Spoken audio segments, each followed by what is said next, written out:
S4 mean? I really don't know. I think it might be referred to as Site 4. That might be what the S is for, but I really don't know. There are 3 S4s in all of the Nevada test site. I don't know if I ever mentioned that. No. The nuclear test site itself, I think, is a small area, and it has sites or areas 1 to 29 or 30. The S4 there, I think, is a nuclear reactor. There's an S4 just south of the Tonopah test range, and there's an S4, the one that I worked at, just south of Groom Lake. All right. And Bob Lazar, while working there as a government scientist, saw not only 1, but as many as 9 flying saucers while he was working there as a government scientist, and he's telling the whole world about it. As a matter of fact, he wants everybody to know that, in fact, there are flying saucers up there. Now, last time you were here, you never really told us what are their plans with these flying saucers. Do you have any idea why we have flying saucers at this point? Why we have them? Yes. I guess it's just essentially research. The idea is to back engineer them, to go back and find out how they can be duplicated using earthly materials and technology. Don't know off the top of my head. So that could be used like a time machine, right? Essentially, yeah. That is time travel. That is possible. Wow, that's really something. Yeah, that's okay. science fiction-like. Thanks for your input. Sure. Bye. Did you get your answer? Yes. You did, 606, huh? Thank you very much. Okay, buddy. Bye. You take care. Bob Lazar is my guest in studio here. We are in Las Vegas, and if you have a question for Bob Lazar, our phone numbers are 451. This is like a snowball going down the hill. It will become an avalanche, and ignorance will be wiped out. We got to know the truth for once and forever. They are here. Let's find out why they are here, and who they are, and what their purpose is.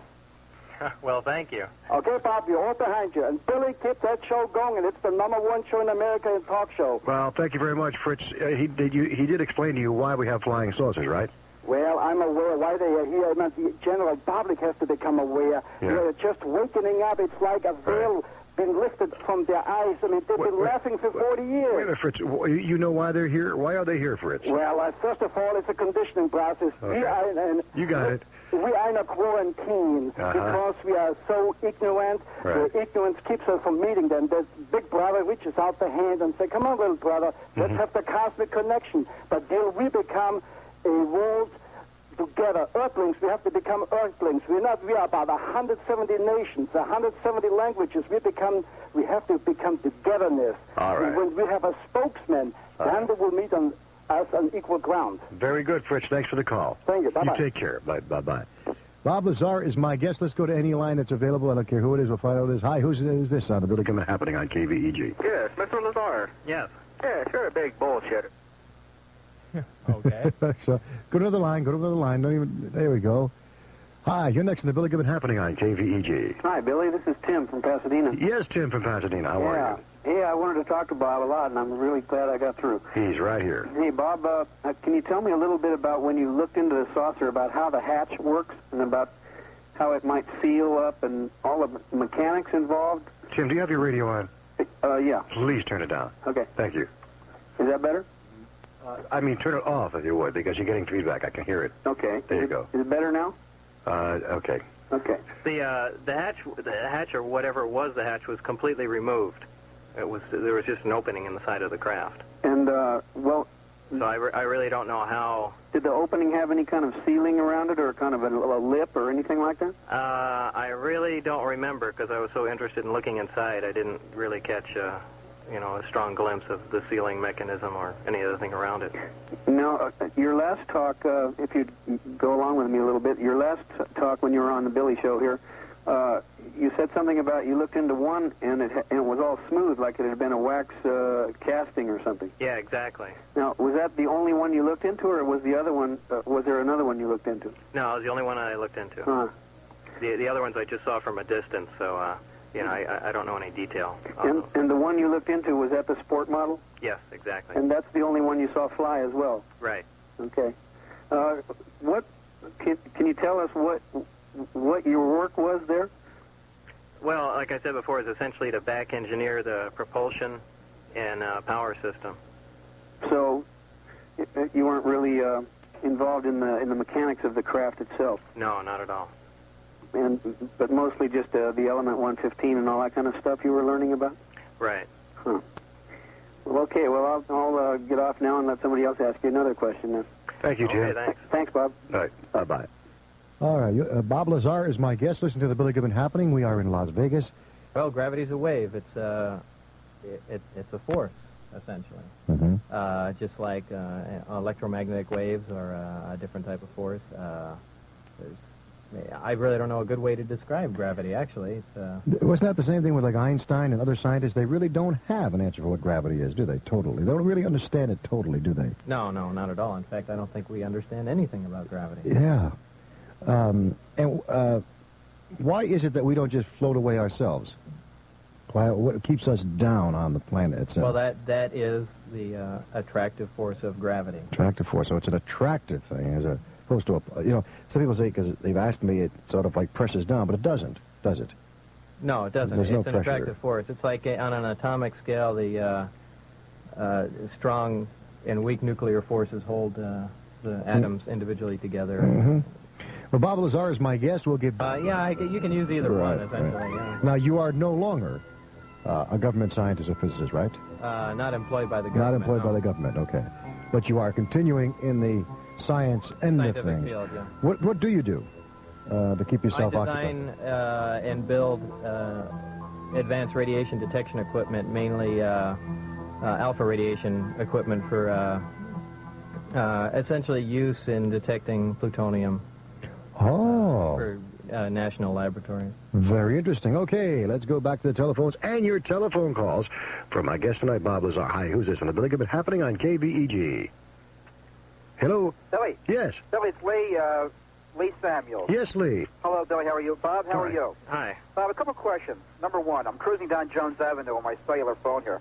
How long has that craft been on this Earth? Oh, I really don't know. I don't even know how long it's been down at S4. Do you know where it had originally landed at? No, you got me on all that stuff. They really never keyed me in as to... You mean it could have been here for years? Yeah, or it could have been, brought in pieces from somewhere else, too. Okay. Did you see just one craft or a number of craft? I saw a number of them. Okay. But didn't the other workers talk about it and say, where it came from or more's being towed in or whatever? I don't know. There really wasn't that much conversation between everyone.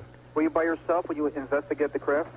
By myself, as walking by myself, there were security people around me, but when I crawled underneath on the subfloor to look at the gravity amplifiers, I got away from them, but there was no one, right next to me the whole time. Okay.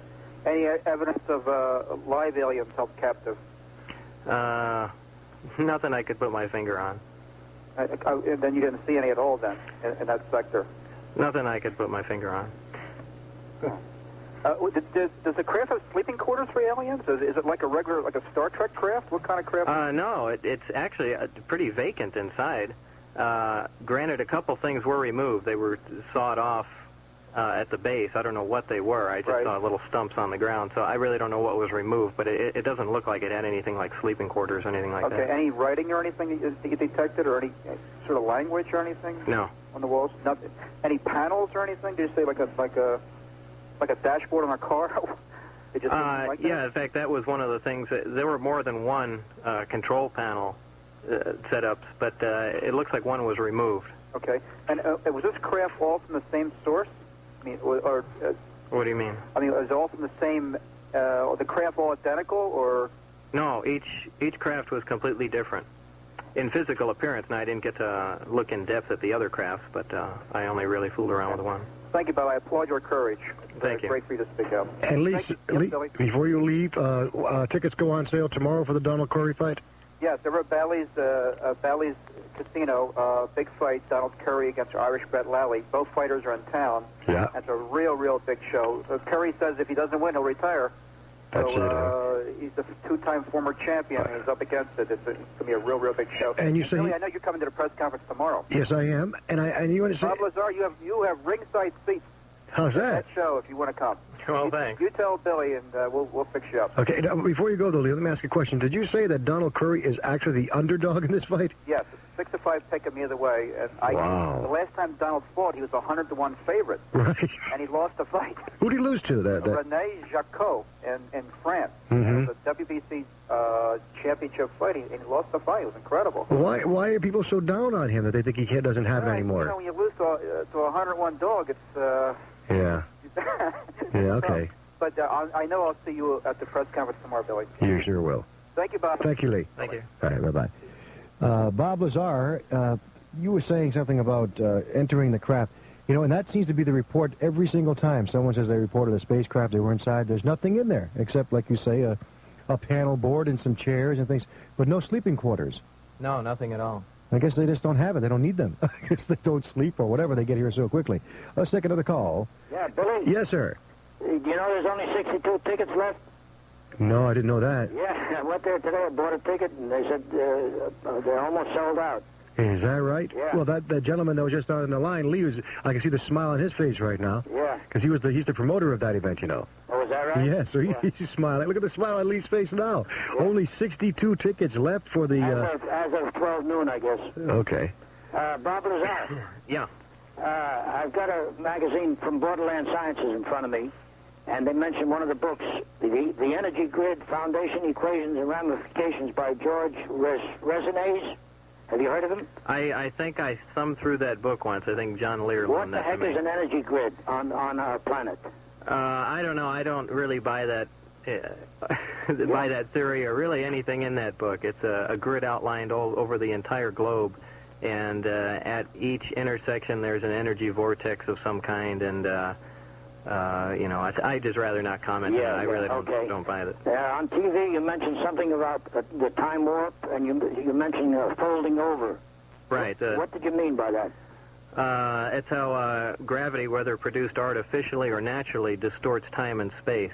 Gravity distorts time and space? Yeah. Oh, boy.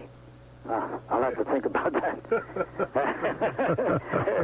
Billy, do you understand that? No, as a matter of fact, we were talking off the air, and people have been calling me at the office about this gravity thing, and Bob Lazar has kind of leveled it and said it right straight out. Yeah. Nobody really understands gravity. Yeah. And what it does and everything else, it's still being looked into, and even Einstein couldn't figure it out. Yeah, I read about Nikola Tesla questioning Einstein's theory of relativity. Uh-huh. He says that energy doesn't come from matter. Well, where does it come from if it doesn't come from matter? Can you answer that, Bob?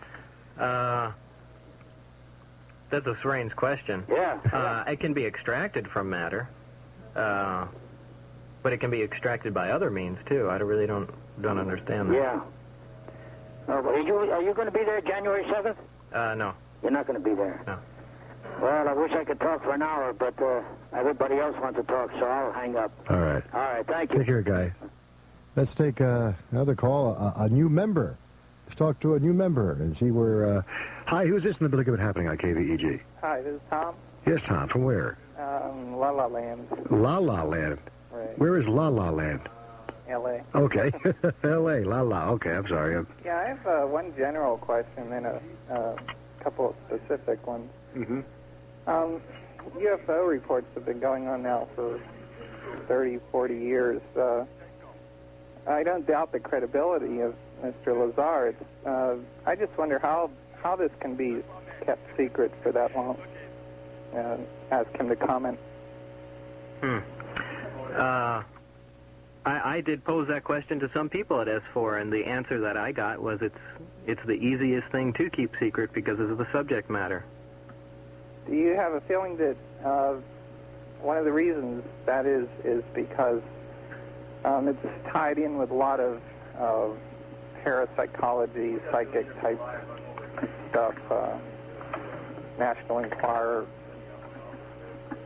Maybe so. I mean, there is so much disinformation, and that is made so available to the public via the tabloids and things like that, that, you know, any true information getting out is assumed to originate from those sources and things like that. Mm-hmm. Another question is, Carl Sagan is more or less a people scientist. He's brought science down to the general public. Right. What about getting him involved in this somehow? Is that possible, or how would you go about doing that? I would imagine. I imagine he's fairly open-minded. I've never met him. Well, he's one of the biggest UFO debunkers. That's why. What I was thinking of doing actually is getting some copies of the shows that you're on, the happenings. I'm sorry, and contacting people at the Planetary Society. I don't know if that would do any good, but. Well, there again, he's going to need his own proof, as everyone should require. And, it's impossible to make an absolute believer out of someone that hasn't had hands-on experience or have seen something for themselves. That's the way any scientist is going to look at it. Okay, a couple more quick questions. It's around 32 light years, something okay, so these ships, do they travel faster than light, or do they get around that? It's kind of an irrelevant question because they get around it because they're not in a linear mode of travel. Since they're distorting time and space, there's no true time reference.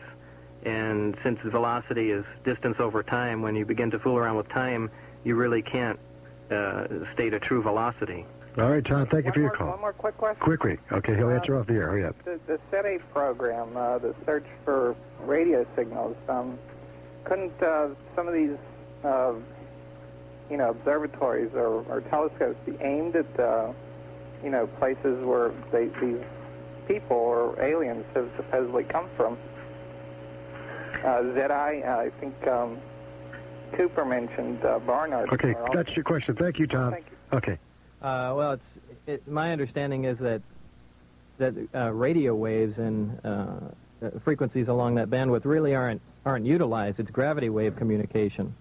And a radio telescope really isn't going to pick up anything of that sort. All right, Bob. I don't think people realize this because you said it so nonchalant, but your first time on, the way you got to see this UFO was really not planned by anyone wanting you to see it, right? You were like walking with security and you went under a doorway.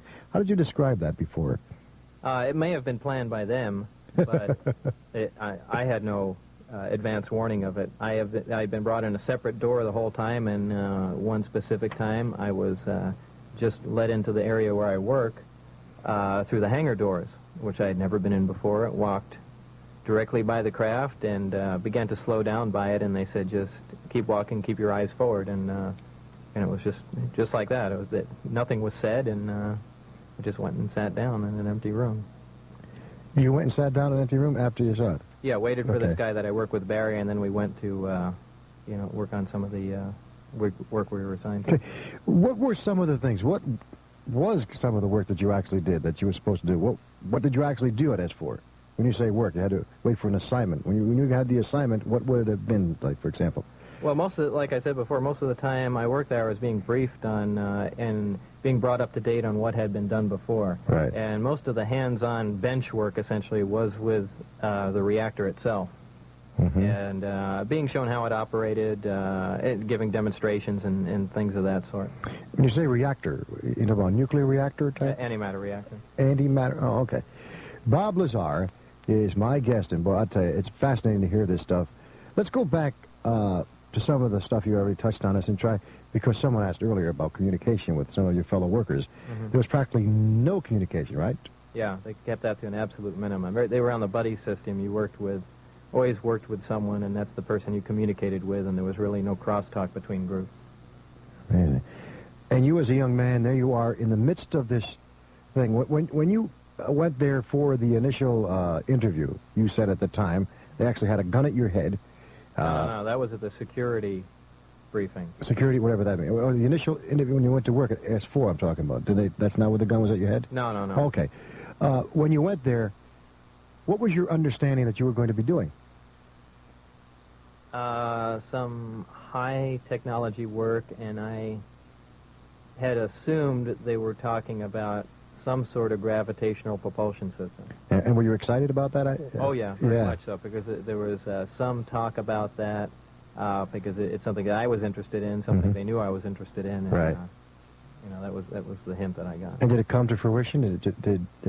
Did what you were told you were going to do actually happen? Yeah. Oh, it did? Oh, yeah. For a period of time. So how long were you actually there before you let people know what was going on up there? How many months or days, whatever? Approximately. Approximately. I know you probably. Yeah, I really don't know. Probably a couple months, I guess, before... And every time that you went there, you literally had to fly up, land at Groom Lake, take a bus, a bus that was sort of blacked out of the windows, right, and no communication on the bus. What were you thinking as a young man? You're a very young man, let's face it. What were you thinking while you... Well, you're a very young man, I think you are. Anyway, what were you thinking? Were you just saying, well, this goes with the territory and I'm just going to go along with this? Or? Oh, yeah, you bet. Sure, I would have done that and much more just to be involved with the project. Ah, the excitement was just being there, being a part of what was going on behind the scenes. In other words, the secret part about it, or... Oh, sure, I would have taken a lot more crap than they had built out.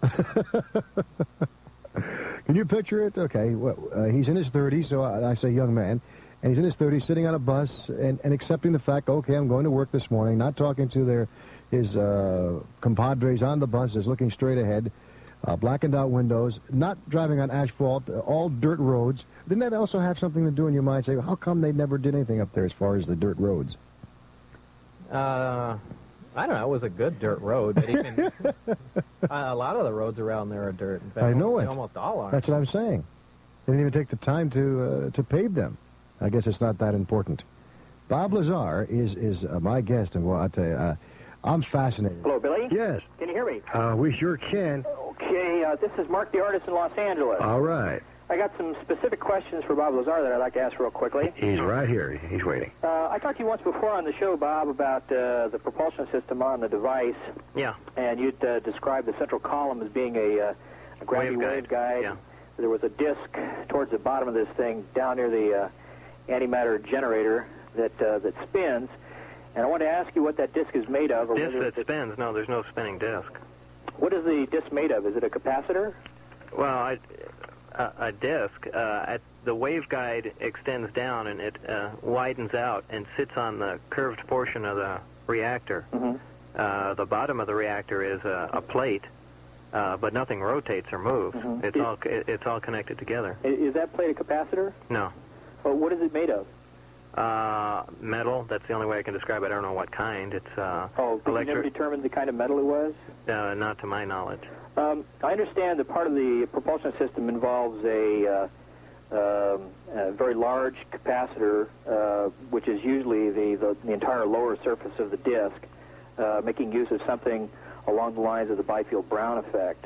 And I just wondered if you had any information on what the components of the dielectric material in that capacitor is. Well, if the bottom of the disk is one plate of the capacitor, then the dielectric material would be the air. If you're going to look at the Earth as another plate of the capacitor. But as far as the capacitor being integral to the actual craft itself, no, I found no evidence of that.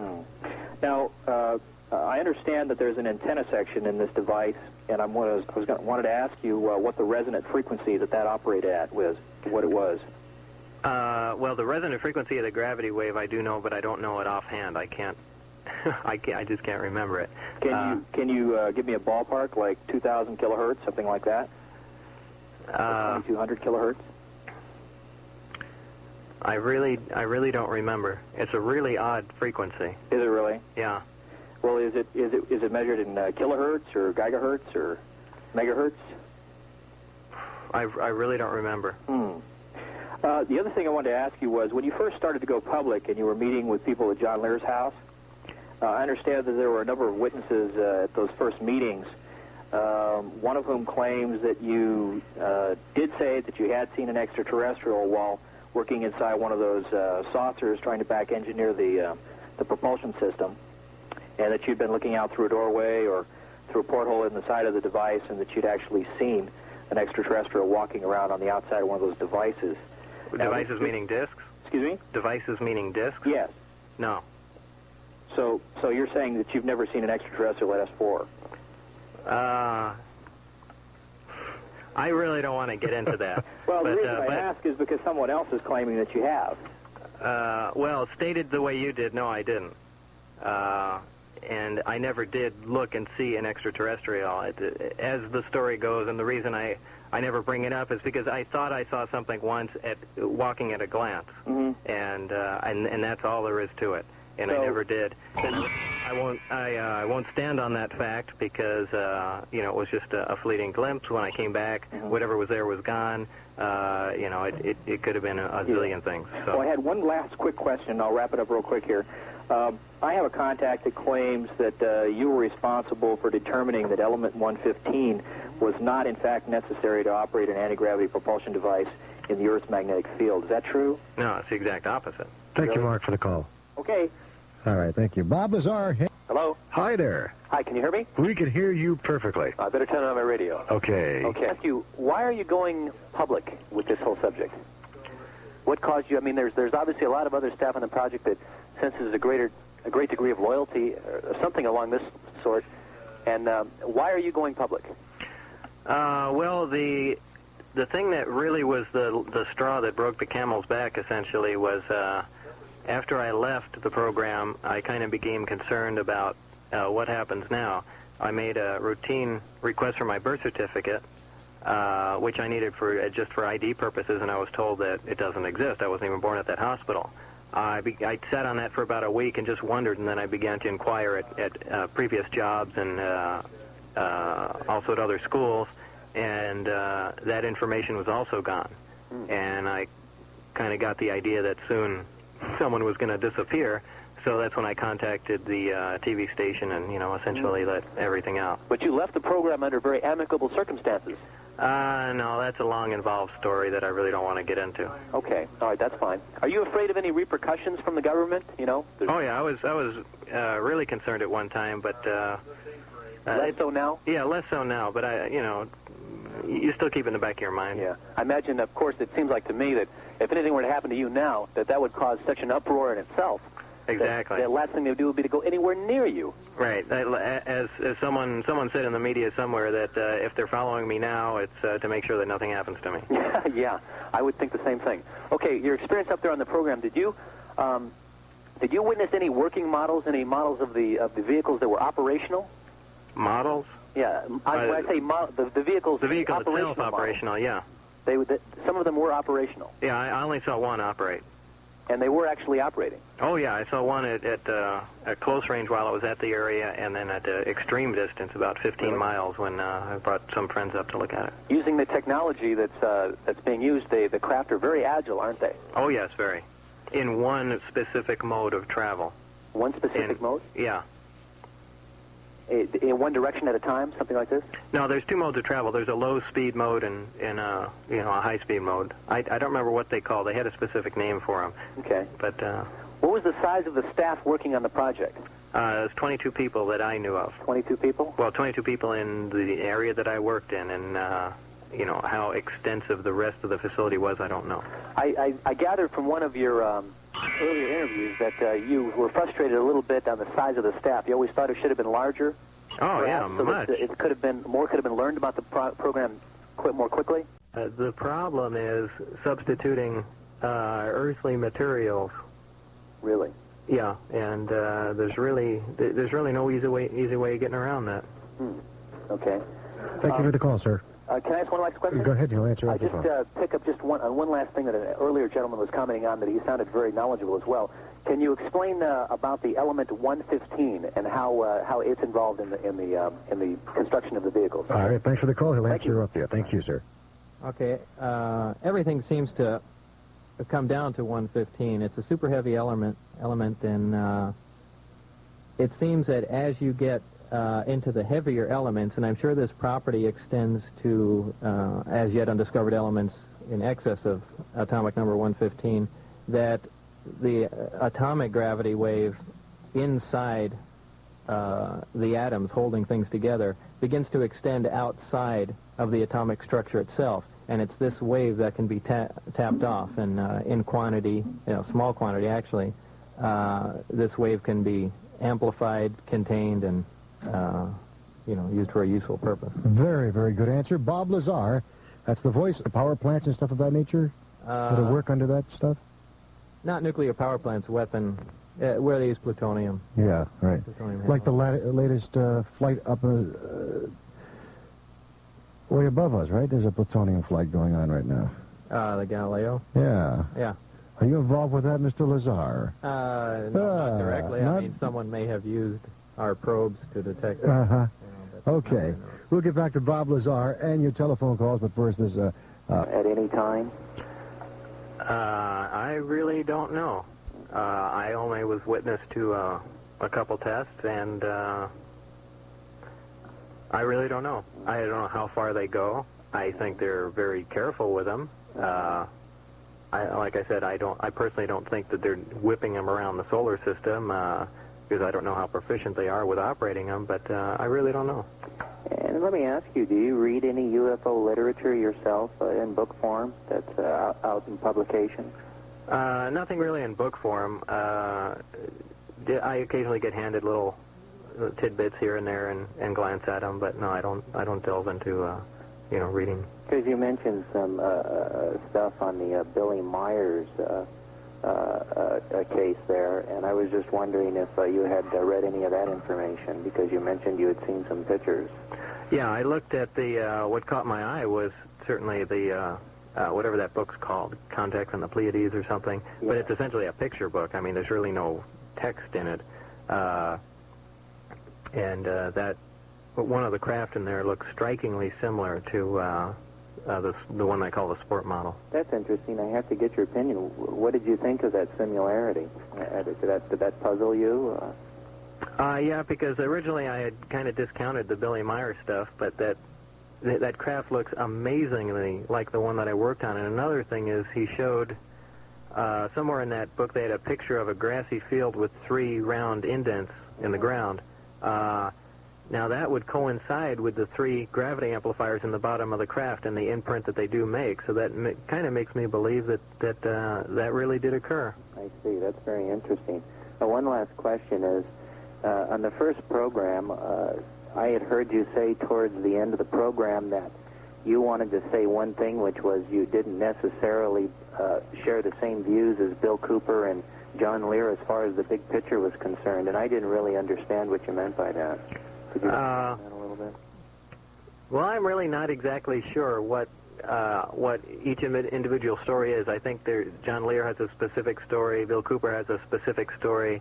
I do agree with both of them in the fact that, yeah, there's alien craft here and so on and so forth. I think John Lear or someone thinks that they're here to use us for food. I don't exactly remember Bill Cooper's story, but the little intricate parts here and there, I just haven't seen any evidence myself of it. I don't know what these gentlemen have found out on their own. And from everything that you know about it, do you believe that there is possibility that there are benevolent creatures in the universe? Oh, sure. Oh, sure. Thank you, number 37. Thank you, Bill. My pleasure. Bob, alien beings, or are we doing it? When I say we, meaning the military, do you think? I think the ones that we're testing, the one that I was involved in, I think is being flown by the military. Okay. Now, whatever else is going on, right. I don't know. And there you've got a picture. If that was taken over Area 51, you yes, said? That's right. According to what was left to me, yeah. And it looks like it. If you look at that, if you recognize it, you look like the peak. Yeah, of course, that's a daytime photograph, and I was told all the testing is done at night. And, that's interesting. I know. Okay, so getting back, so you think it's more done by the military, they're flying them. Because you described, when you went inside one of these little puppies, that there were very, very small seats, almost like a kindergarten type look. Right, exactly. So they have to have some small guys doing it. We have to have some real you jockeys or something. Yeah, you can squeeze yourself into it. Okay. Bob Lazar is my guest. Let's go back to your telephone calls because I don't want to, steal this whole thing, but this picture is just totally a mind blower. Hi, who's this in the Billy Goodman Happening on KVEG?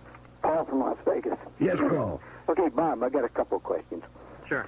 Do these craft appear to be shuttle craft, not the main craft? I don't know how you'd differentiate between the two, other than, or who says there is even a... Well, in most instances, people speak of them joining up with another craft and then going out of the atmosphere when they speak of, some of these experiences they saw them with. And I was just wondering if these assorted models that you've seen could be classed as shuttlecraft in that respect, They wouldn't carry a big fleet of people. No, definitely not. I mean, they are small. I'm guessing right in the, mid 30 to 40 foot range, somewhere in there. And as far as carrying a lot of cargo or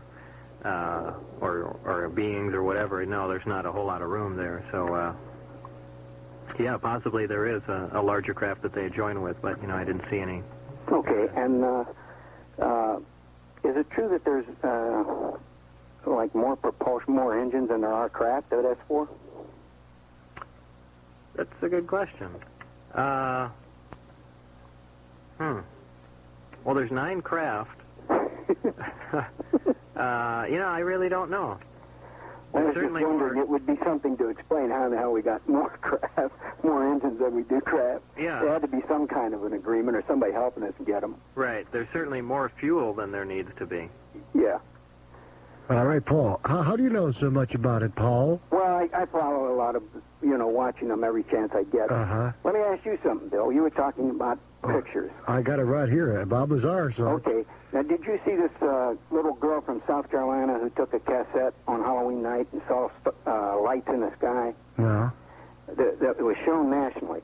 Now, as she was viewing those lights and recording it through her camera recorder, a plane flew by, which is always one of the big gripes they have of these lights, that they never get anything to reference stuff with. And it showed her house. It showed the plane go right by the lights. Right. And MUFON and them have got in touch with her and, evidently got these pictures. Now, has somebody researched and come out and showed us that these pictures are, valid? I don't know anything about that. That's one case I'm not familiar with. Are you, Bob? No, I'm not familiar with that. First I heard of it. But I will. There are some strange things that occur. I'll tell you a story that Roger Nelson related to me. That one night in San Francisco, with the 2 anchor people reporting the news, and one of their reporters had gone out and done some filming.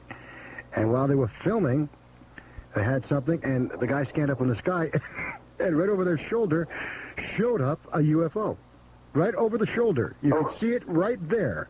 And they never released it. They would never release it, but only the San Franciscans actually saw it. Let me ask Bob one more question. Go ahead. You have one more question and then checkout time. I'll take that. Well, maybe not just a question, but a statement. Bob, in view of the fact that they have released you and taken away your scientific livelihood, I hope you go on a national circuit. I hope you go on 60 Minutes, the Carson Show, everything you can get on, and milk it for every dime you can get, because you have a right to do that since they've interrupted your career. But I think the big important thing is to get these people, to get this stuff into the hands of the scientific community that can do some good with it. They've been toiling with it for years, and nothing's come out of it. We can't get anywhere. We got to get it out of the hands of these power mongers. Okay. Oh, I agree 100%. And I think that's why you took people up there in the first place. You were tired of their games. All right, Paul. Thank you very much. All right. Take care, guys. Bye-bye. All right, let's go to line 2.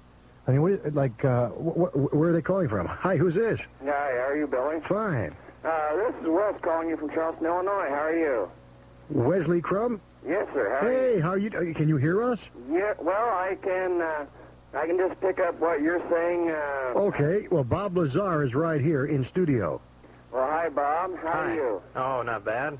I just want to say it's a great privilege to get a chance to speak with you, and that I greatly admire your courage in coming forward. Oh, I've had an opportunity to see a tape of the KLAS program you did, and you made it out that far, huh? Well, it's I forwarded all the way to Atlanta, Georgia, and I personally, when I first heard about you, I have called. I ran up about a $300 phone bill calling New York and Chicago and everywhere. I got a rejection notice today from the Donahue Show that they don't want to do a program about you. So, yeah. Anyway. Seeing as how I've got you here, I'd like to ask you a few quick questions. Sure. Okay. When you became involved with this program, did you get an opportunity to go inside all 9 spacecraft? No, just one. Just the one? Yeah. When you were inside the craft, did you see any indication, either through markings on the controls or otherwise, that these ships were from a different place? Was there any writing on any controls or anything? No, not on controls and things like that. But I did see some evidence of writing. Okay. when you saw the flight demonstration that was performed for you, were you the only person that was there that saw this craft operating? No, there were several people. I was standing right next to the person who was in radio contact with the craft. Oh, I see. How long did this demonstration last? It was a short duration. It lifted off the ground, slid over to the left, then back to the right, and set back down. It was a very short duration. But you never saw actually who was at the controls? No, because I was brought out. When I was brought in, the craft was in the hangar. When I came out, it was already out of the hangar and sitting out away from the hangar some distance. And so I don't know how it was brought out, who brought it out, who got in it. I can only guess. This entire installation, that's for, is the entire thing underground, all 9 different hangars? No, it's not underground. It's just butt up against the side of a little mountain, little hill kind of. And but it's kind of inside. The do you feel that the billions of dollars that are being spent on the space program by the administration is a waste of money, as we already have these ships in our possession? No, because look at all the technology that we did get out of the space program. Uh-huh. So, was it ever disclosed to you that these craft were on loan to us? Is there a chance of them being repossessed at any time? No, none of that was ever disclosed to me. The origin, anything about the origin, essentially. Oh, well, one last question here, Bob, and I'll let you get back to the other calls here. I heard a rumor earlier this evening that your van was shot at recently. Is there any truth to this? I don't have a van. Oh, well, then... I was shot at in my car, but I don't have a van, no. And so there's no truth to that one? No. Can't be no truth to that one. Where'd you get that information out in Illinois? Well, it got passed on to me from the Video Clearinghouse in Yucaipa, and we've been keeping pretty close touch ever since this news broke. And like I said, I've been running up phone bills and trying to get people interested. I did get a call today or yesterday from the National Enquirer, and I don't know, tabloids and what they say, but they might follow up and try and do something for you, Bob. I hope that. Well, the Enquirer is not exactly the best way you want to go, but at least does have some national exposure. And All right, Wesley. Settle down. Thanks for the call, and keep up the good work out there in the Midwest for us. Okay, Billy, you keep up the good work. Okay, by the way, what's the weather like out there? Oh, we got about 4 or 5 inches on the ground of snow, and it's real cold. Yeah, like, what is the temperature? I'd say it's about minus 10 degrees right now. Sorry. Goodbye. Bye-bye, Billy. That's a chilling ending to a call. All right. Bob Lazar is my guest in studio. And we're almost. I'm working on it, changing the name to that, Billy. Okay, buddy. Bob, thanks so much for coming back. I really had some doubts about you coming back, and I'm so glad you have come forward. I've got a number of quick questions for you. One thing that just intrigued me, you just mentioned, was you said there's more fuel than necessary at the test site? Yeah. I don't know exactly where it is, but there's 500 pounds.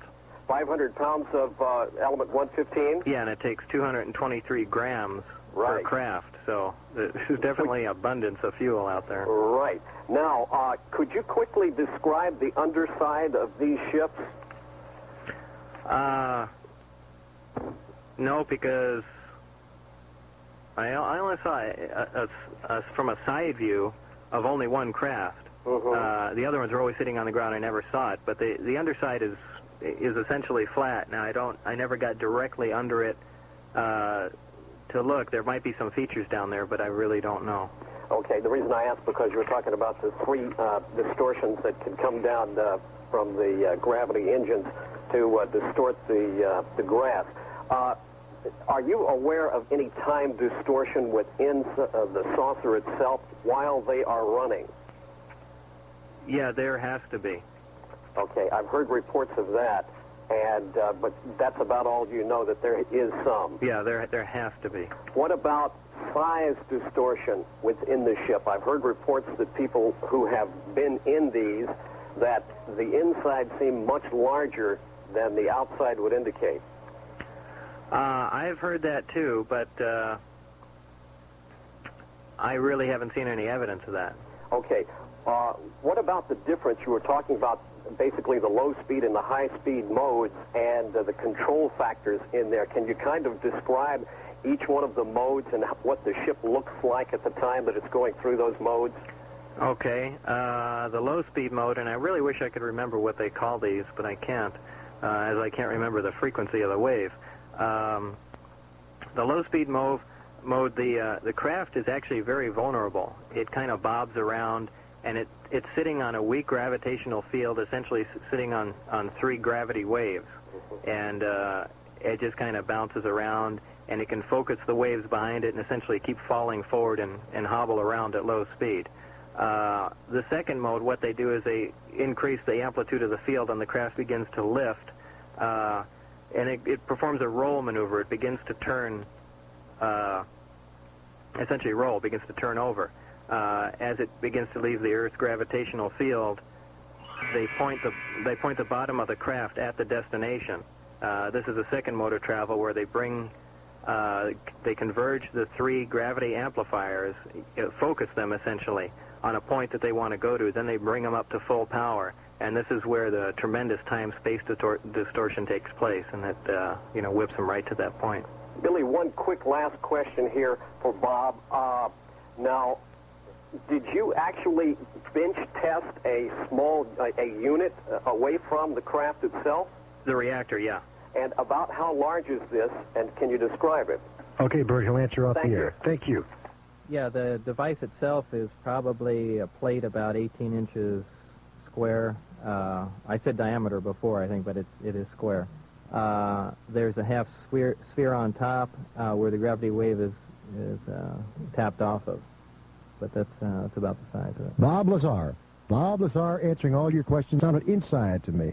Where would one procure that information? In the books or something? I mean, where would that come out? Maybe. I already forgot his first question. Well, you know it was very in-depth, right? He was talking about, oh boy. Yeah, the modes of travel. Right. I don't know. Maybe he's been reading literature and... So there is literature on it? No, but there's the UFO lore, essentially. Like he said, he's heard stories about time distortions in craft. I imagine, that's what he meant, or that's where he got it from. So there are people outside the government right now looking into what you're talking about. I would imagine. Ah, well, that's good to hear, because we may never hear from the inside, right? Yeah. He goes, of course, we will never hear from the inside. Okay, let's check out, hi, who's this on the Billy Goodman Happening on KVEG? It's Amy. Hello, Amy. How are you? Fine. Good. First question, are there any other items or subjects that you won't go into, that you won't talk about regarding what was going on at Groom Lake? About what was going on about... Yeah, about the project? No, I don't think so. There's no other... Okay. Do you have future plans for more publicity? There are several networks that are interested. 60 Minutes? That's been mentioned, but I haven't heard anything officially. Are we going to be? Would you do it? Yeah, I'd do a major network thing, sure. Oh, okay. Are you familiar with the movie that was made several years ago? I think it was the beginning '80s. Hangar 18. Yeah, I think I saw that when it first came out. From your memory, or do you remember any parallels to what you know now? I don't remember enough about the movie, to tell you the truth. On your show, there was the newspaper that had you in it and an article about you. I was wondering if, during the time that you were at Los Alamos, I was wondering if you remember what paper that was. That was the Monitor. The Monitor? Do you remember when it was written?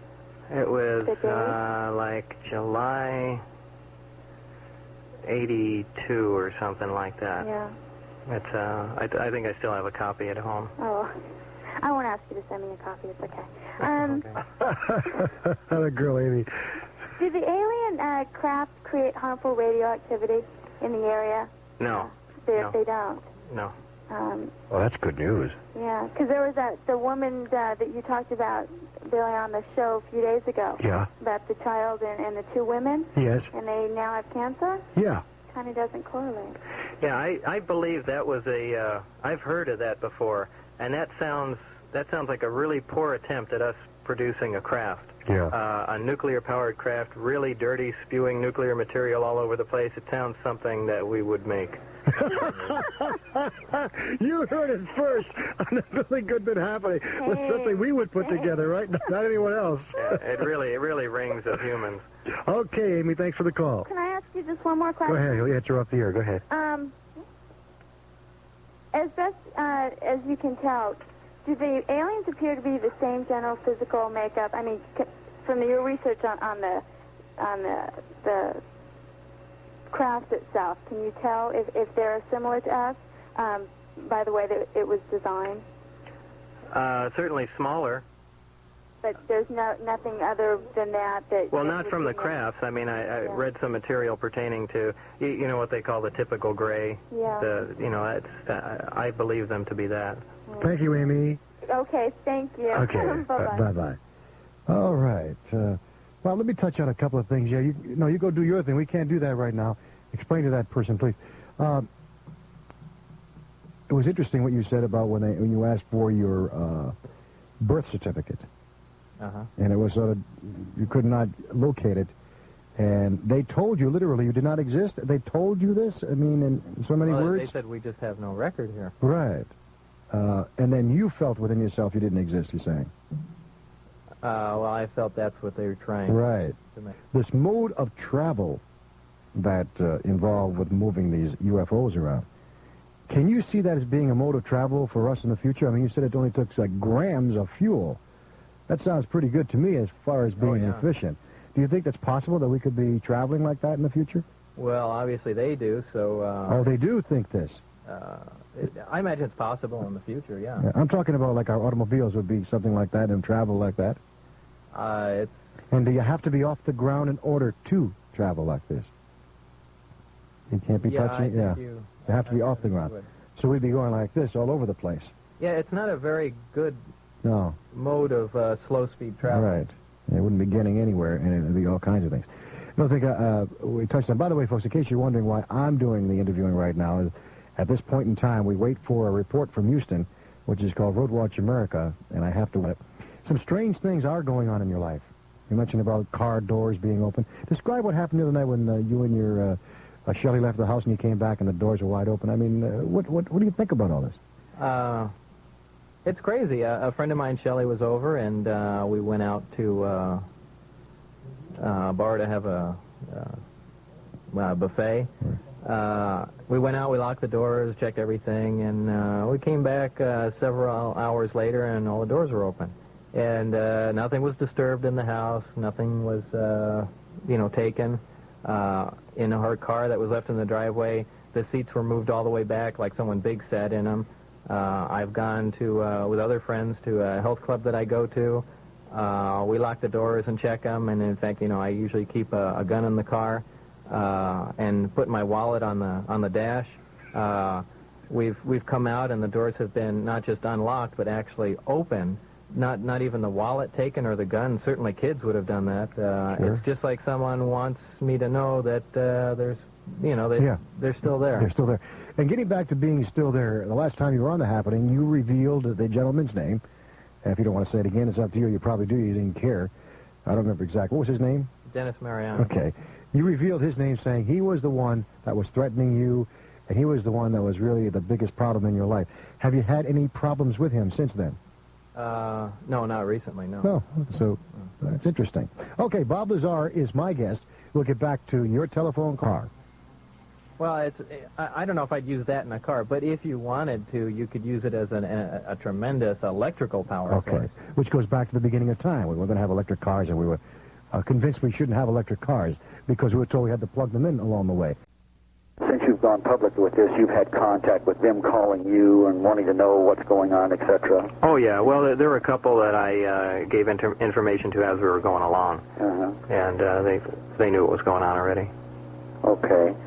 Oh, they knew what was going on already? Through me. Oh, I see. The reason I ask those questions that I'm wondering is, in other words, if you had other people to back you up and support you, I think it might lend more credibility to what you're saying. That was part of the idea of getting it on the news, and I thought hopefully I would shake the tree and have these other guys come forward, and I'll be able to corroborate the story, and so on and so forth, and then also have the 115 under my belt, but that whole plan backfired. So the rest of them don't have have, and this is for them if they're listening, the rest of them just don't have the guts to do anything. I wish they did. Apparently. Okay, let's see, another question here. Let's see, I wrote these down, of course.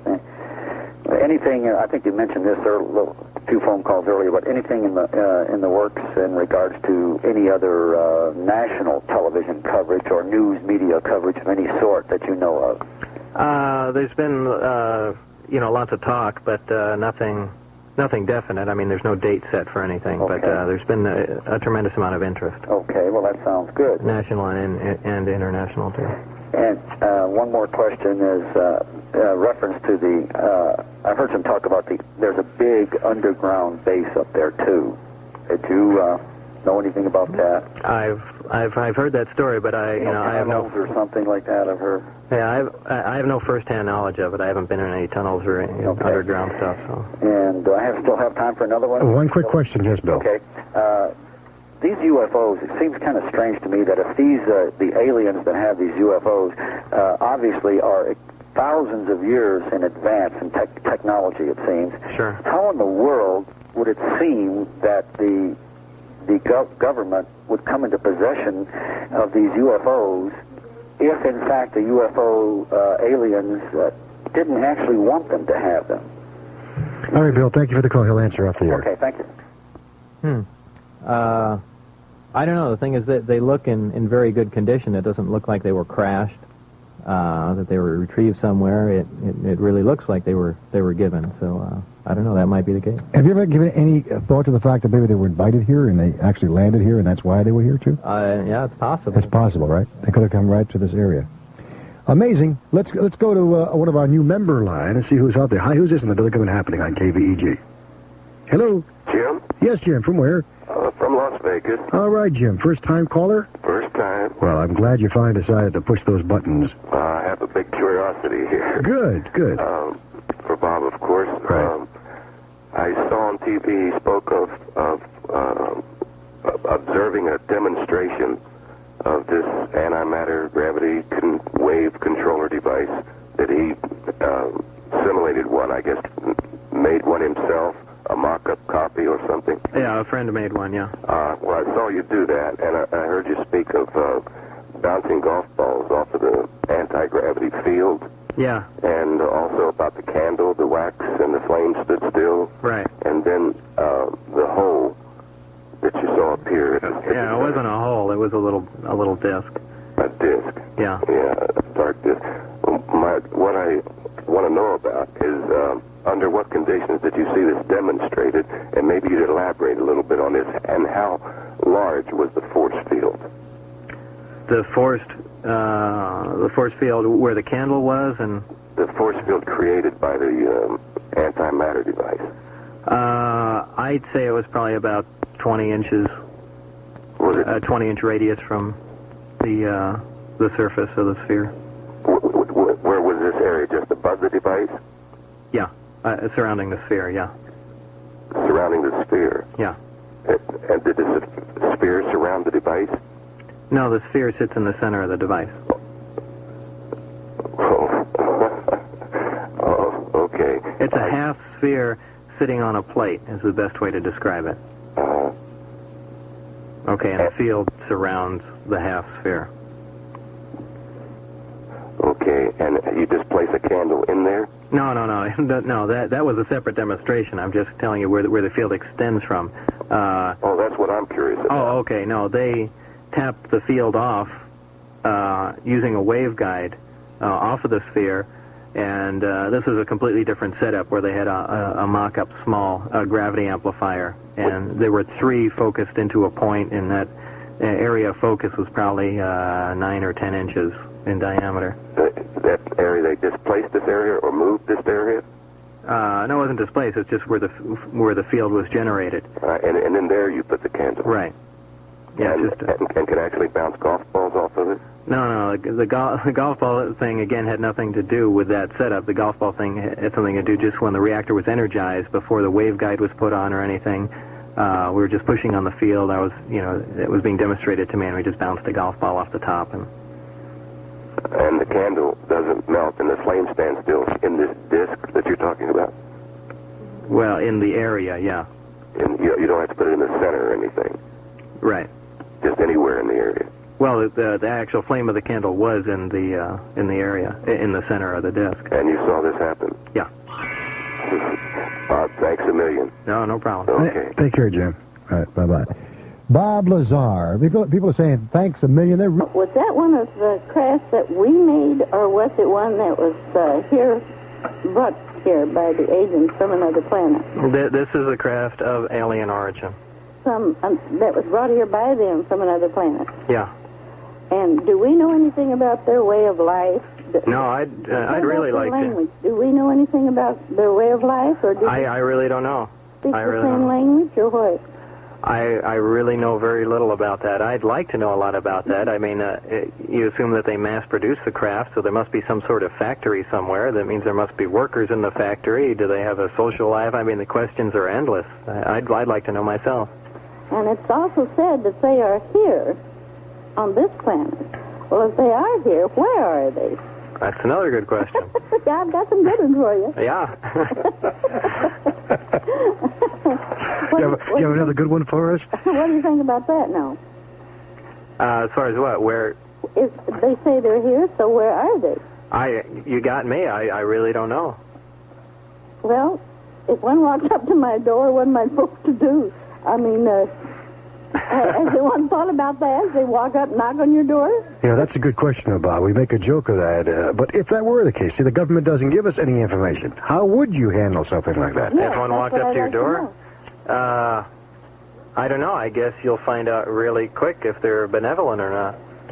Yeah, that's probably true. But as far as what to do, who knows? You know. But let's take an example then, ma'am. Hold on one second. I'd like to ask Bob, and I'll ask you the very same question. Let's say you're out in Kansas, out in a farmland, and you see this person that looks really far out. Do you think they're just going to wait for them to come to the door, or do you think they're going to shoot and ask questions later?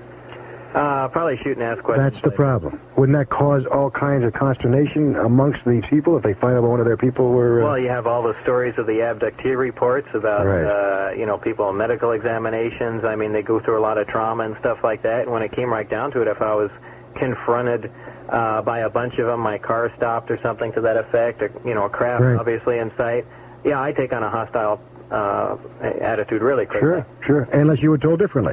Right. By the government, these people don't mean to harm you. They're going to be landing in your cities, whatever. Just handle it differently. Okay. One more question. Go right ahead.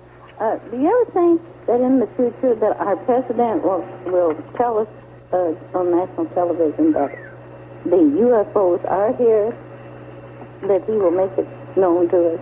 I doubt it. You don't think he ever will? No, I don't think he could muster up enough to do that. All right, thanks. One of the presidents in the past was supposed to say that if he got elected... Carter. Yeah, he was going to tell us all about it. Yeah. But he didn't. Yeah, that tells you something right there, because he never got in and denied it. He just got in and didn't say anything. He just kept quiet, didn't he? All right, thank you for the telephone call. Thank you very much, Bob. Thanks. Bye-bye. Let's go to a new member, brand new caller. Hi, who's Yes, this is Bob. I've got a few questions for Bob Lazar. Okay. Did you have a badge when you went to work, Bob? Sure did. Did it have any designation on it? As far as what? What did it say?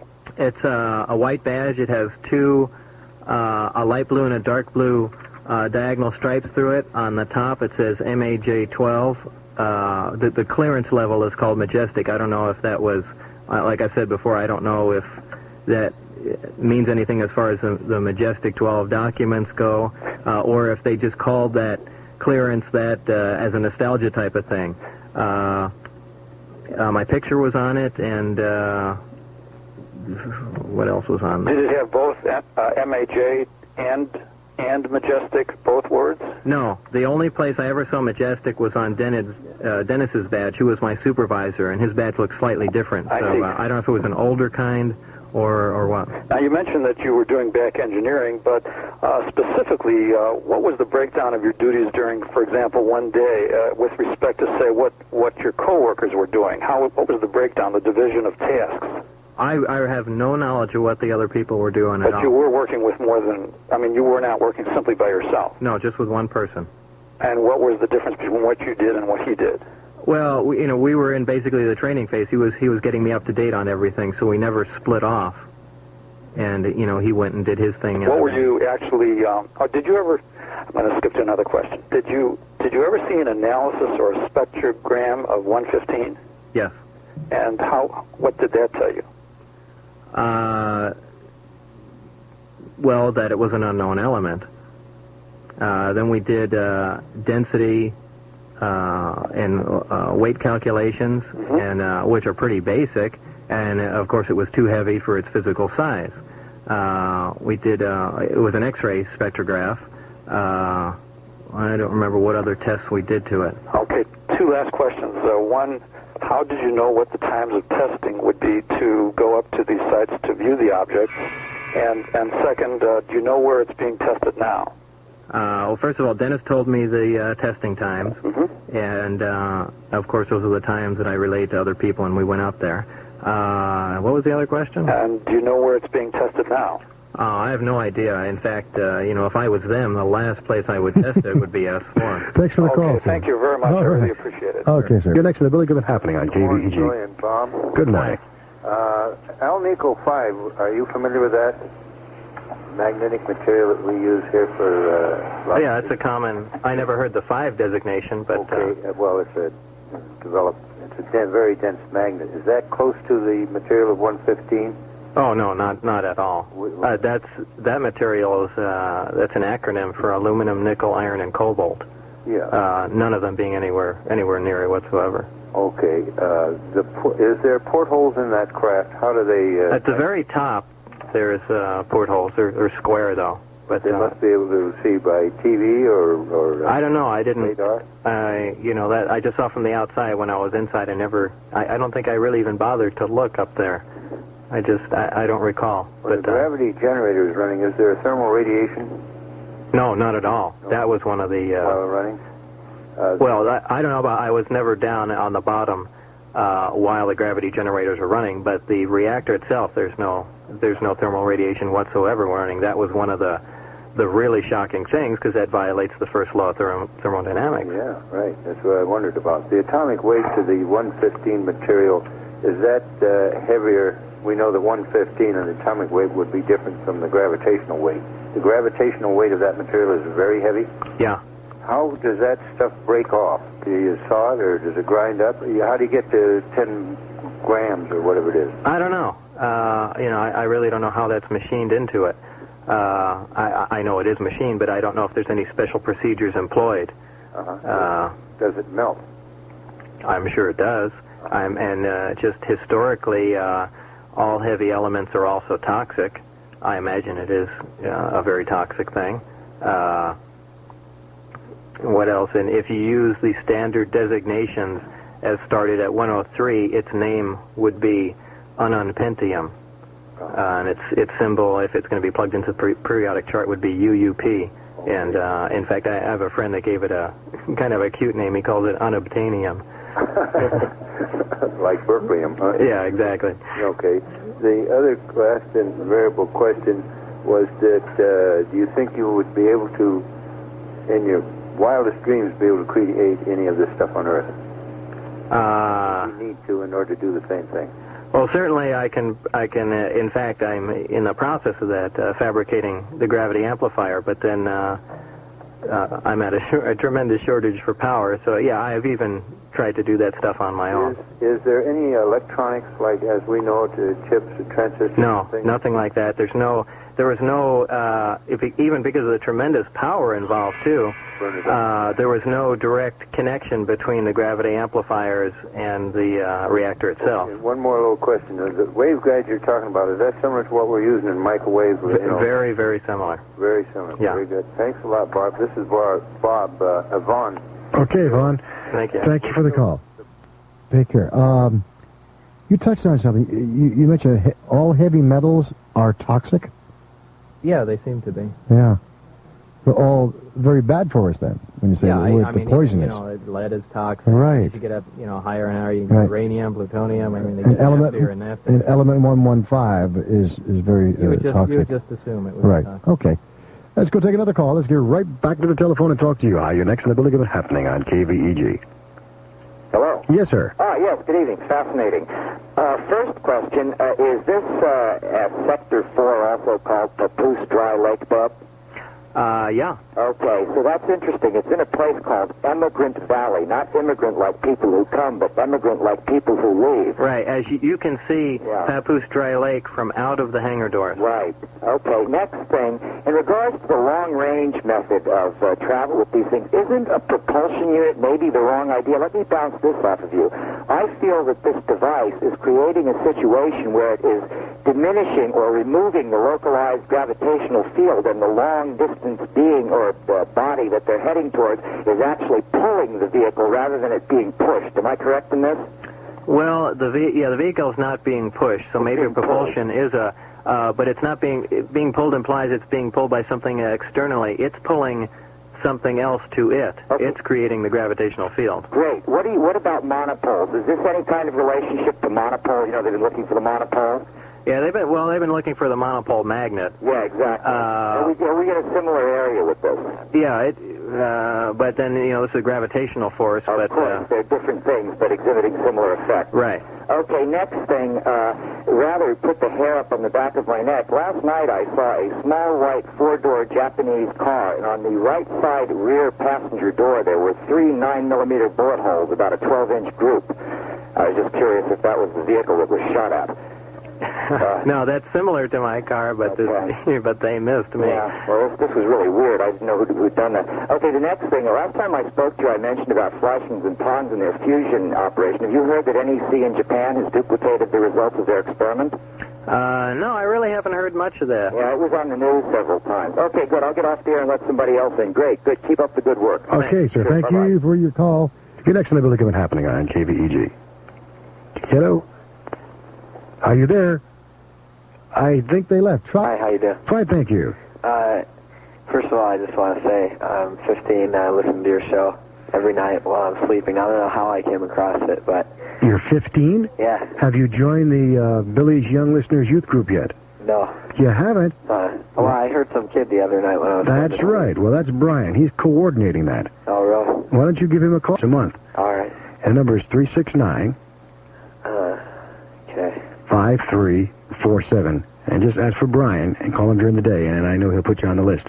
All right. Okay, have a question for Bob?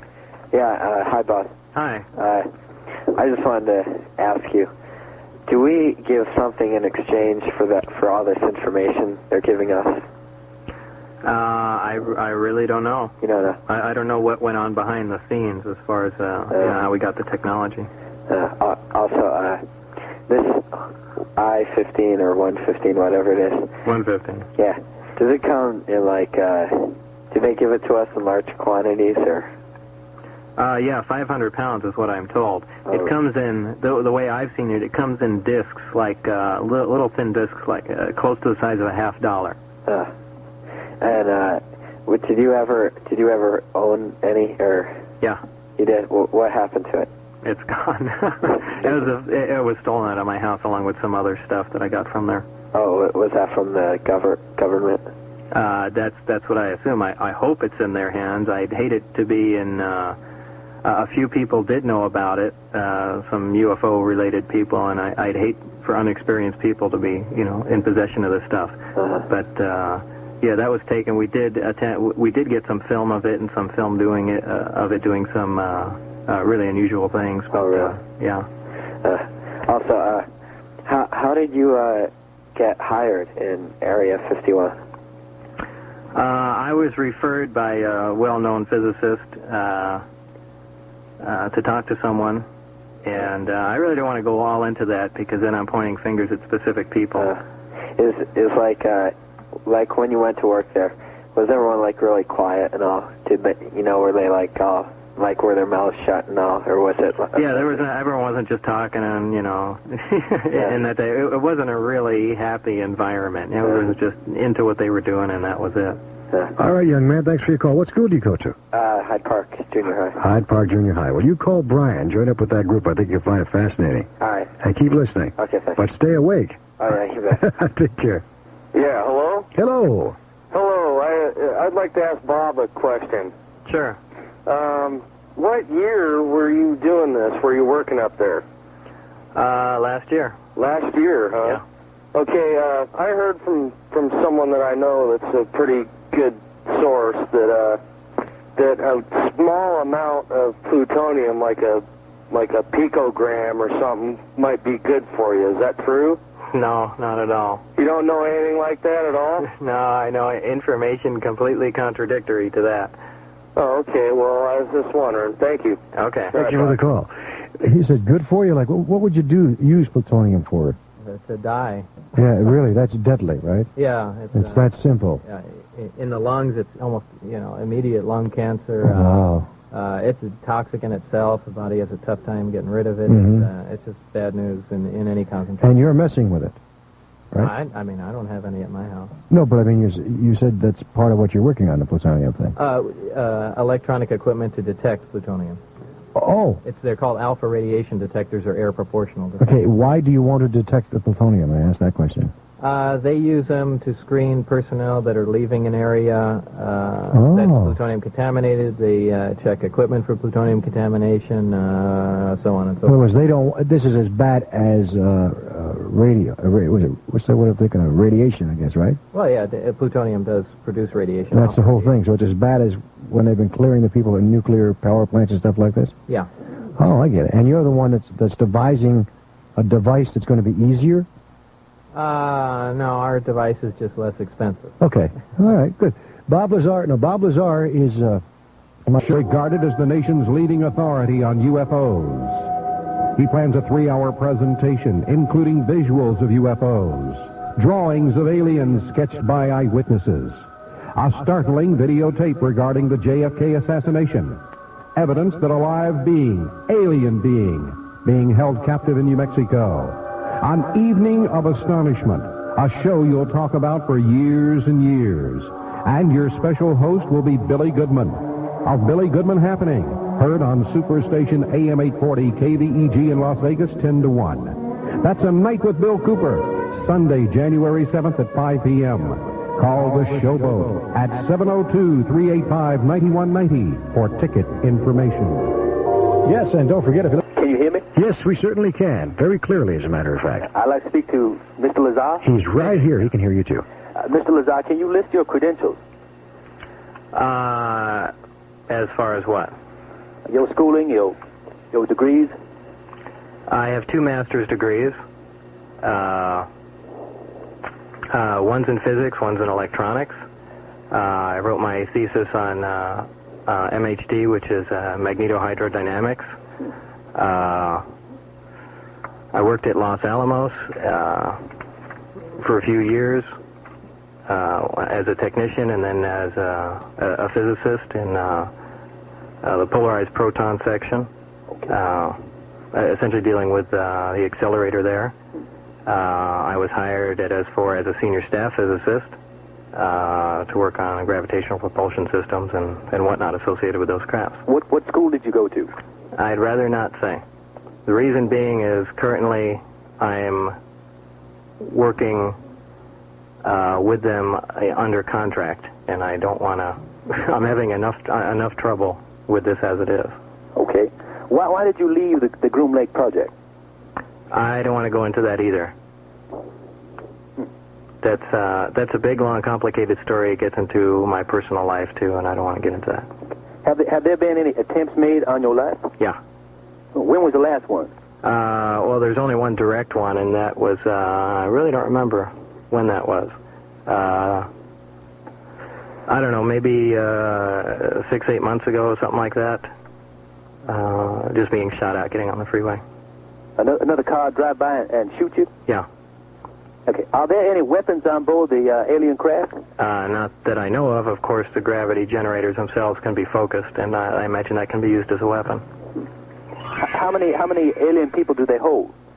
I don't know. How many people can you fit in a car? You know, I imagine if there's a bunch standing up, you can pack them in there. Regarding this element 115? Yeah. It's an extraterrestrial material. Yes, definitely. How do you suppose the S4 project came to acquire 500 pounds of it, if it's not from this world? I would imagine it came on one of the crafts. Oh, extra fuel, huh? Maybe. How close how close can a civilian get to the Area 51 or the Immigrant Valley? I mean, what is security like? How many guards and so forth? I think closest you can get is probably about 10 miles, and then you get a mountain between you and them. A lot of patrols, huh? Oh yeah. Thank you for the call, sir. Okay, thank you. Okay, right. All right. So, Bob, we were talking off the air, and I want to touch on this. You said that you traveled one time on hydrogen in your car. Yeah, I had a 1978 Trans Am I converted to run on hydrogen. We were talking about this one night, as a new mode of transport, not mode of transportation, but a fuel for transportation. And the question that came up was, is that more dangerous than gasoline, or? Depends how it's stored. There's ways you can do it. You can store it as a gas compressed in a cylinder where, yeah, it's dangerous and explosive. You can store it as a liquid, cryogenic liquid, where it's also dangerous and explosive. Or you can also store it in a hydride, and a hydride's a chemical that absorbs hydrogen like a sponge absorbs water, and when it's in that stored state, it's really not flammable, and you heat the chemical using the radiator water or electrically or the exhaust gas to produce the hydrogen. There's only a small amount at a time ever produced, and in that instance, it's a lot safer than gasoline, and that's the method I use. I love to hear that. Now, so in other words, we could put these in automobiles, getting back to something you... Oh, absolutely, definitely, yeah. Yeah, and there you're looking at the only exhaust is water vapor, essentially steam, and very just little oxides. Are you hearing this, America? Well, we touched on this one night. Now we're hearing it direct, because people were calling in saying, we'd love to hear a scientist tell us this. Now you're telling us. A scientist is telling us, getting off the UFO just for a little bit, but what is important is how we're going to get around in the near future if we lose fossil fuels and things of that nature, and they're probably going to turn to something else. But if we just turn to hydrogen, we could save a lot of money, and it's even safer. That's what you're saying. Yeah, if used the right way, sure, right. A lot safer. Okay, where do we get hydrogen from? Where do we get it from? Well, the most common place is to get it from water. When you pass electricity through water. Exactly. Yeah. From water. Yeah, you break down the bond, and you wind up with oxygen. So what could we be charged if we were to pull up to a tank and have some water? I mean, really? Well, it takes energy to separate the water back into its molecular state and or atomic state. Rather. But I mean, if we were the driver of a car, forgetting what the components are inside the car, if we were to drive up, they would just have to put water into this particular unit?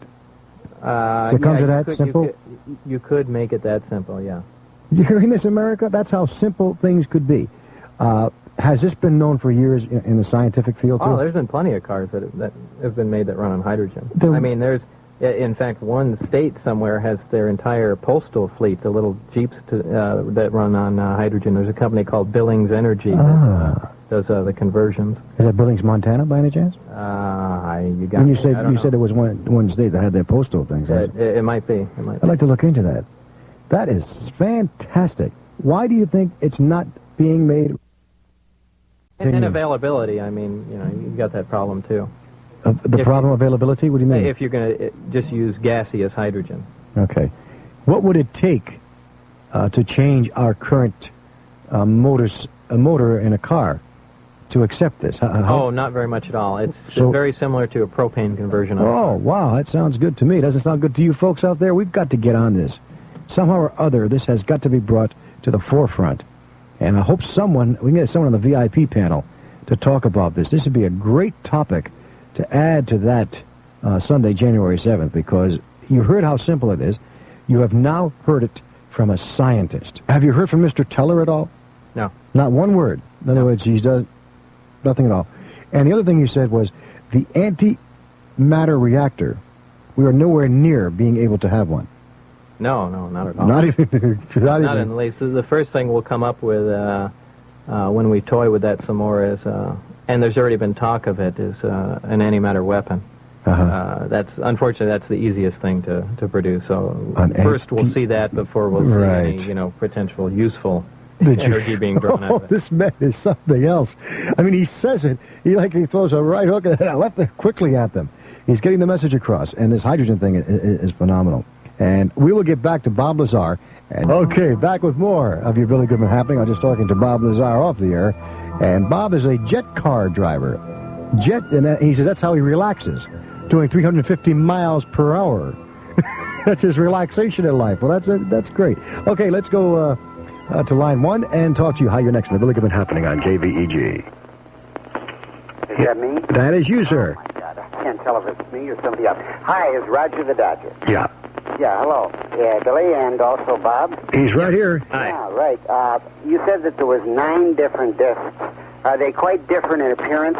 Yeah, they're all completely different in appearance. Are they then from perhaps different star systems? Could be. Yeah, in other words, you said the first one, or the one you looked at, the sport model, was from reticulum, right? Yeah, that's what I read. Okay, so that has the gravity propulsion system. Right. So then some of the others may have some other type of propulsion system. Isn't that right? Well, I was told that the reactors are all similar in them, and from that I just assume that the propulsion system is the same. But it is possible that the other ones have different propulsion systems, yeah. Yeah, right. You know, the light years from Earth to reticulum is how far about? What did you say? Like 32, 33, 34, okay, somewhere. And they must get away from the Earth before they amplify the gravitational systems, do they not? They don't have to, but it has to be a line of sight where they can move to. In other words, it wouldn't have any effect on the Earth, even though they were close to it when they turned it on. No. I see. Okay, the other question I had was, as far as religion goes, and the aliens, where do they fit into it? They must say something about it. I've heard something about that they mentioned that they had a bearing on us through religion, perhaps through colonization or some other method. What have you heard about that? I've read some about that. Did you amplify on that? I don't want to go into that. You don't? No, because that's going to upset everybody. Yeah. Okay, well, I thank you very much for the time. Thank you. This is Roger the Dodger, by the way. Roger, are you accepting telephone calls? Oh, yes, up to 12 o'clock, you bet. No, 1 o'clock. Oh, 1 o'clock. Oh, that's right, 1 o'clock. All right, Roger. Trying to dodge again, isn't it? Yeah, you're trying to dodge it again. That's Roger the Dodger, folks. And by the way, if you'd like a copy of what you're hearing tonight, or for that matter, any other of the preceding happenings, you just call Roger the Dodger. He's right there waiting for you at area code 702-564-4404. That's 702-564-4404. I was calling to ask 2 questions. I wanted to know what the top speed of this craft is. Do they know? Can you say? It's tough to say a top speed because to say speed, you have to compare distance and time, and when you're screwing around with time and distorting it, you can really no longer judge a velocity. But they do have a speed, though. Is there a speed that you could judge, or something I'm sure we don't have? But no, because they're really not traveling in a linear mode where they just fly and cover a certain distance in a certain time. So that's the real definition of speed. They're bending and distorting space and essentially snapping it back with the craft. So it's the distances they can travel are just phenomenal in little or no time. So speed has little bearing. I'm curious, is lasers a part of their technology, their flying speed? No, I haven't seen anything along that line. And the last thing I know, is Rockwell involved with that? Not that I've seen. Not too sure. Okay, thank you very much. All right, thank you for the call. Let's go to our new member line and find out who's next on the Billy Goodman Happening on KVEG. Hello. Yeah, this is Pistol. Pistol, how are you, Pistol? I'm fine. Good. I've got a question for Bob. Sure. And I'll be calling you tomorrow. Okay. I've heard you mention both a gravity or anti-gravity generator and then an antimatter generator. And I wondered, are they different? Are they just different terminology? Or? It's not a gravity generator. It's a gravity amplifier. Okay. I get tongue-twisted all too often. The antimatter reactor provides the power for the craft and the basic low-amplitude gravitational wave, which is too low of an amplitude to do anything.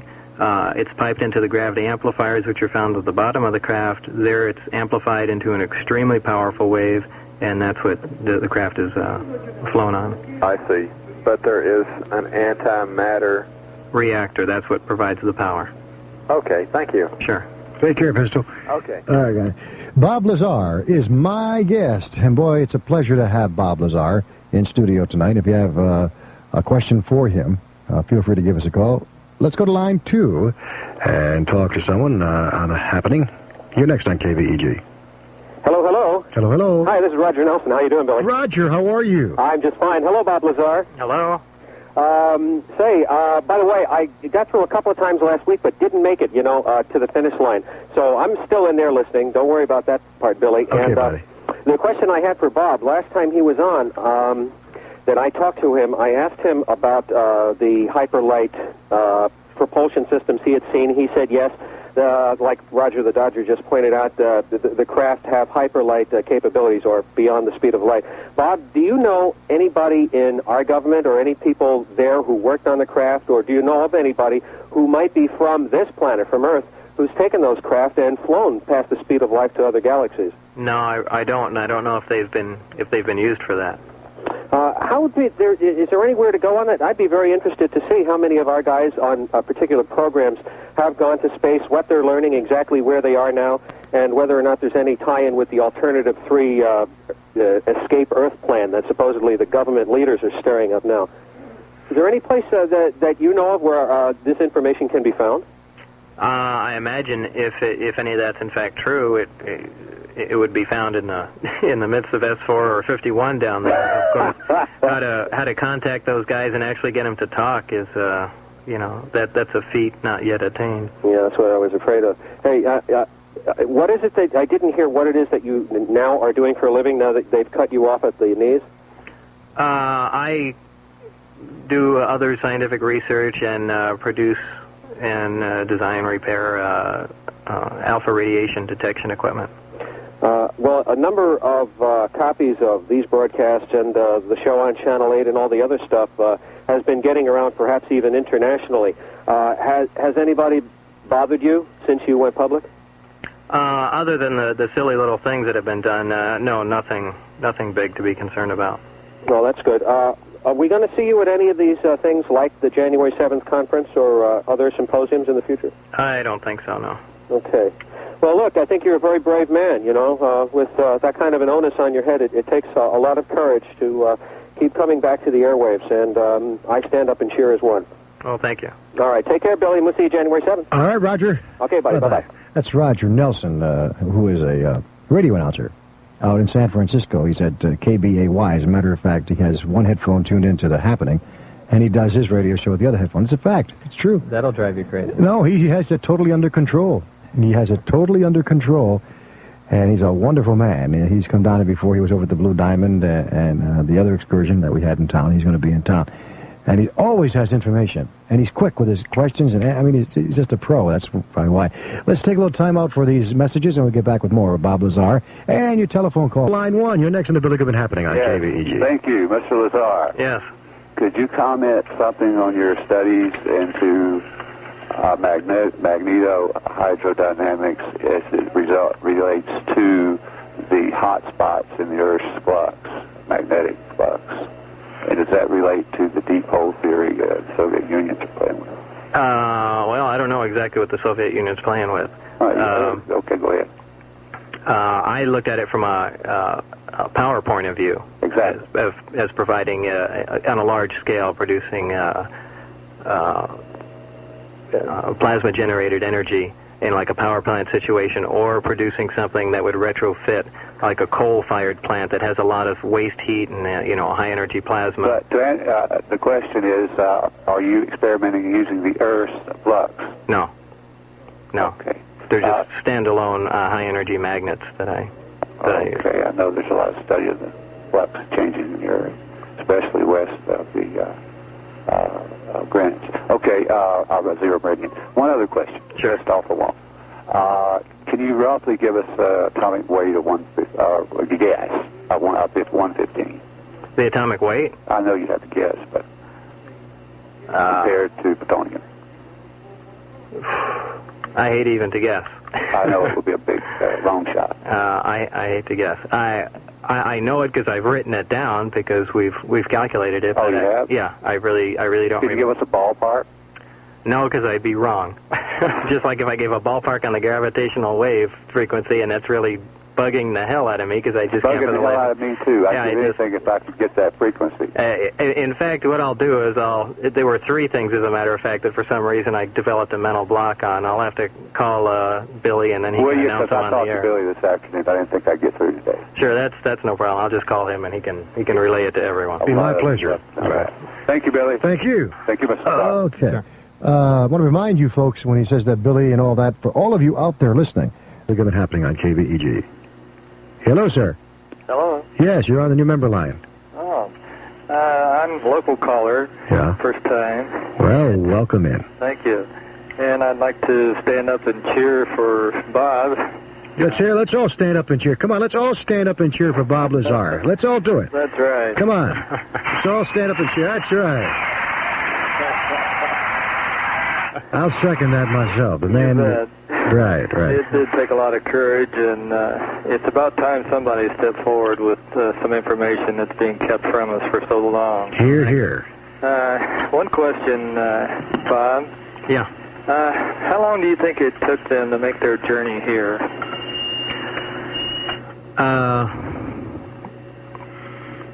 Using their method of propulsion. An extremely short time. Oh, is that right? Yeah, I'd hesitate to say again, but I don't even think you're looking at days. Is that right? Yeah. Well, is that because of this gravity lines of force thing, or because time stands still for them, and it really does take a long time, but they don't know it because time stands still? No, well, they're actually traveling almost in between time because of the way they distort time and space. So they're traveling vast distances without really the incrementation of time. I see. So it's, the time would be very, very little. Days is probably, I'm way off saying that too. Mm-hmm. But there again, I hate to say something and, be really far off. I had so many questions, but most of them have been answered tonight by other callers. Well, that's good. One more, if I could. Sure. Do you think that these aliens could be robots of some kind, and they're not actually the native beings from that galaxy? I imagine it's possible. I mean, who knows what actually flew the craft? Yeah. Whether or not aliens have ever been down in Area S4 down there, but it's possible that some automated, creature flew them. Who knows? Good question. Thanks for your call. Okay, and keep coming back, Bob. Sure. I like that. Keep coming back. Whoever heard that before? And I guess it kind of fits in when you were inside the spacecraft itself. You didn't see any sleeping quarters. Right. So perhaps they just start in the morning and they're here in the afternoon, and it's that simple as far as our time goes. If it even takes that long. If it even takes that long. All right, where are we going? Line 1, okay. We go back and forth, line 1. We got line 3 down there sometime. That person must be hanging out for a long time, that poor person. You're next to the Billy Goodman Happening on KVEG. Hello. Hello? Hello. Oh, is it me? Yes. Oh, I just called. I didn't expect to be on. I don't know why that happened either. I guess you just got lucky. Go ahead. I did. Okay, Mr. Lazar. Yeah. I have a question about you. Instead of, my name is Barbara. Instead of asking you about aliens, I'll leave it alone. Although I'm tempted to ask, I won't. I want to know about Lane Keck, your hypnotherapist. Yeah. Now, when he talked on the air about you, did you request that? That he talk about me? No, George Knapp requested that, and then Lane called me to find out if it would be okay, and I said, yeah, go ahead. Oh, George Knapp, okay, because I called the office, and that's what I was told, and it didn't seem quite... That I requested Lane to go on? No, that's not...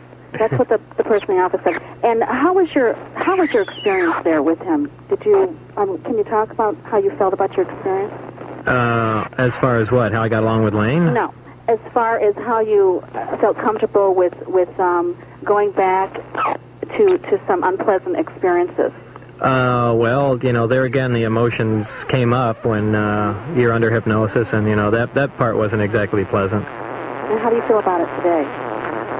I feel better. At the time, it wasn't very pleasant, but in general, just being under hypnosis is a really good feeling. Do you have the videotape of that? Yeah. Oh, so it's in your possession. I don't want to say where it is, but yeah. No, I don't Yeah, I would look. I know where it is, yeah. Okay. All right, because I'm going to be doing that, and because I was with him, and so I just wanted to, for my own personal information, I want to do that because I have good aliens, bad aliens. You know, it runs in my family, and there's an extreme reason why I'm going to be doing it. So I wanted to clarify that and try to make myself feel comfortable. Although I can do it on my own, I won't go deeper than a certain point. All right, thank you for your call, and please get that line cleared up. Please get that line clear. Whoa, I thought what was that noise? The alien's bothering her. Okay, hello, line 3. You're next on KVEG. Hello? Hello. Yeah, I'd like to ask Bob a question. He's right there. Go for Is it. there any limit on the distance that spaceship can travel? I mean, could it actually travel, like, out of our galaxy to the Andromeda Galaxy? Or basically, how far could 223 grams of the element 150 take you? I really don't know. From what I understand, the actual consumption of the element is very low. So, yeah, I imagine it is possible with enough jumps made, you know, to travel to another galaxy. So basically they can travel out. Is there any big difference between I assume the gravity waves are more powerful than the gamma waves, correct? Than the gamma waves? Or as in spectral waves, they can travel. What's the limit on light waves? Was it 10 billion light years or something? And how far light can travel? No, there's really not a limit as far as what. It depends on the interaction. If the gravitational fields that the beam passes through, you know, the photons pass through, and so on and so forth. So there's no real limit in true dead space. Yeah, that's true. Okay, thanks. That basically answered my question. All right, thanks for your telephone call.